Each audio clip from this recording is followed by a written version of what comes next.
my goodness, today I was left a wonderful message, which I'm going to read to you. You just never know how you're going to touch someone, and in a way that it's going to come back unexpected. Okay, so let me read this to you. As you know, I've been a spiritual teacher, a guru, since 1999. And this is the message I got today. Good morning, beautiful soul. This is one of your sadhakas from way back. Actually, I think it was about 1999, and you were in India when you first reached out to me. And that was a true blessing. And I'm only coming to realize the fullness of that blessing. And I am so humbled and in such gratitude about it. I seriously thank you. I better stop or else be brought to tears. Anyway, we were on the Zoom this morning, and I reached out to Darcy last night and asked her if she had your number. And then Chris has been joining us for about 5 days now, which is wonderful. It's been a beautiful, that morning. Zoom is just incredibly stilling, peaceful, and then, oh my God, the energy between the ladies has been off the charts a bit, and it's been clearing up blocks.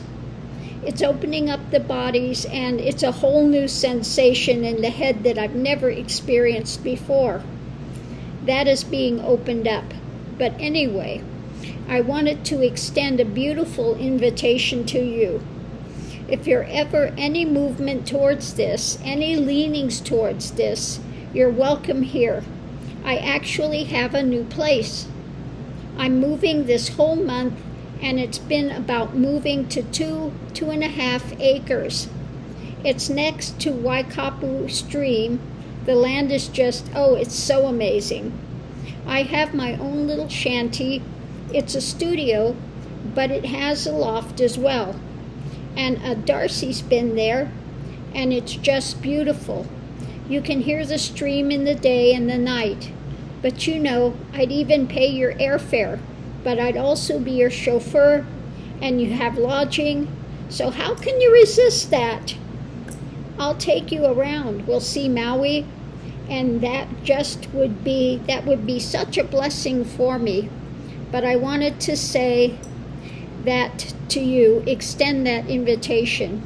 If you want to just leave everything, you don't leave anything behind, because wherever you are there, you are in the moment. I know. But if Maui appeals to you, you're always welcome here, and you can stay as long as you like. And I just know you love where I'm living, and that's where I do the detailing. There's a nursery being started. You get all kinds of coconuts, a dozen mango trees. It's just a regeneration place out. It's rusty outdoor shower, fridge, grilled right outside the front door, a refrigerator, washer, everything's there that I need just to be there and be. Anyway, aloha. You're invited. Feel free to call me anytime, and thank you. I hope you received that jade bracelet. That was the special thing that appeared to me by Auntie down at the farmer's market. Her and I are close, and she sells all the most kind of unique jewelry, and that was a real gift to find that and then be able to give it to you, give a thanks and acknowledgement of you on Guru Purnima. And thank you so much, Ganga. You've blessed my life. So sweet. And trust me, Hawaii is one of my favorite places on the planet, but I can't go. As lovely as that open invitation is, paid airfare, everything you'd want there, but I have puppies, and puppies cannot go to Hawaii. They are not allowed. Puppies are not allowed. So I won't be going, but I will get a hold of him and say thank you so much. And it's good, when you see somebody, and, from 1999, and things are generating, they're taking root. And so now he's making, a lot more progress. And so he contacted me to let me know that he's doing well. Okay. Now I've had other students, one of them from 1999, when I came back and I met with her at first, she couldn't even sit still for 5 minutes. She had a Kundalini awakening and was just not able to ground, just even to get her to sit for 5 minutes. She was having such a difficult time. But, I've talked with her for all these years. I still hear from her. She sent me this beautiful card on Guru Purnima. And she's doing well now, grounded and going forward, and is so grateful. So when you get those kind of things back, that people are making progress in their lives, it's just, it makes you feel really happy to see that people are getting better, that things are expanding for them. So, but somebody on the channel asked me about that path, but I don't recommend the Kundalini path for people because it can take lifetimes. It's not something you pick up and you lay down. Once that energy started, it's going 24/7. Okay, so it's something that you don't jump into. It's not something that I will usually go and work to awaken in people, because it is a very serious path, and it's not something you can pick up and then walk away from. So that's why I don't speak about it a lot. It can end in realization, but people come in and they think that in a year they're going to get realization. Well, I'm going to work really hard and I'm going to get, it doesn't work that way. It can take lifetimes. Lifetimes. This lifetime now, I've been on the path many lifetimes, and in this lifetime it still took me 40 years. Okay, so it's not something that's really easy. So again, it's not something like just telling people to wear white and be a vegetarian and, all the things that... Yes, if you eat vegetarian, you're going to become enlightened. No, you just many times become ungrounded. I'm very controversial, because the quickest way for somebody to ground that's in the midst of Kundalini is to have red meat. Yeah, red meat. And so really I have gotten a lot of flack about that. But the evidence is when they actually do it and it works. So proof is in the pudding, as they say.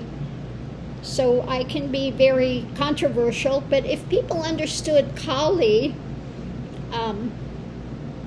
which is also Kundalini, Kali is Kundalini, why do they do goat sacrifices there? And they still do goat sacrifices in India.